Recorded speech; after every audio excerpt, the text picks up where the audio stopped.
Hello বন্ধুরা, আমি চলে এসেছি আবার একটা নতুন ভিডিও নিয়ে। আশা করছি তুমি খুব ভালো আছো আর আমিও খুব ভালো আছি। আজকে তোমাদের সাথে শেয়ার করব রান্নার একটা স্পেশাল ভিডিও। চলো, প্রথমেই আমি গ্যাসটা জ্বালিয়ে নিয়েছি, তারপরে আমি কড়াই তেল দিয়ে দিয়েছি, তার সাথে দিয়েছি কালো জিরে, তারপরে দিয়েছি তেজপাতা, তারপরে দিয়েছি বেগুনের সাথে দিয়েছি কাঁচা লঙ্কা। বেগুন আর কাঁচা লঙ্কাটাকে ভালো করে ভেজে নিয়েছি দেখো। তারপরে দিয়ে দেবো সর্ষে বাটা। সর্ষে বাটাটা যতক্ষণভাবে তুমি চাও কষাতে পারো, আমি বেশি কষাবো না, কারণ তিতে হয়ে যায় তো বেশি নাড়াচাড়া করলে, তাই অল্প করে একটু নেড়ে নেবো। এটা হতে হতে তোমাদের সাথে একটা গল্প করি চলো। আজ সকাল থেকেই খুব বৃষ্টি হচ্ছে, তাই ভাবলাম আজকে রান্নাটা একটু অন্যরকম করবো।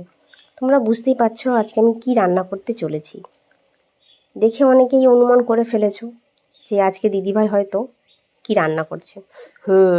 ভিডিওটা দেখেই বুঝতে পারছো। তাহলে চলো বাকিটাও তোমাদের সাথে শেয়ার করি। চলো, এবার হয়ে গেল। লঙ্কা গুঁড়ো দিয়ে দিয়েছি, হলুদ গুঁড়ো দিয়ে দিয়েছি, একটু ভালো করে জল দিয়ে ফুটিয়ে নিয়েছি। ফুটিয়ে দেওয়ার পরে এবারে যেটা আমি অ্যাড করছি ইলিশ মাছ। এবার তো বুঝতেই পেরে গেছো যে আমি ইলিশ বেগুন করছি। সববারেই অন্যরকম করে করি, এবারে ভাবলাম একটু অন্যরকম করে করি, কারণ একই রকম স্বাদে রান্না খেতে সবার ভালো লাগে না, তাই নতুন নতুন করে ট্রাই করবে, দেখবে খুব ভালো লাগবে আর খেতেও সুস্বাদু হবে।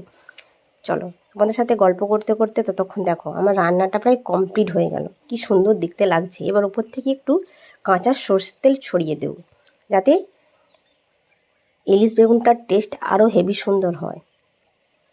দেখো ওপর থেকে তোমাদের পরিমাণ মতো তেলটা ছড়িয়ে দেবে। দেখো গন্ধেই আমার তো পুরো পেট ভরে আসছে, যেন হচ্ছে কখন খাবো কখন খাবো, খিদের জন্য মানে ছটফট করছে। আর ইলিশ মাছ দেখলে যেন কি জিভে জল চলে আসে। দেখো কি সুন্দর লাগছে তেলটা ছড়িয়ে দিতে। চলো, তোমরা ততক্ষণ ভিডিওটা দেখো আর আমি এবার তাড়াতাড়ি খাওয়াটা করে নিই। খেয়ে দিয়ে তোমাদের সাথে গল্প করবো। ততক্ষণ সবাই সুস্থ থেকো, ভালো থেকো। দেখা হচ্ছে পরের ভিডিওতে।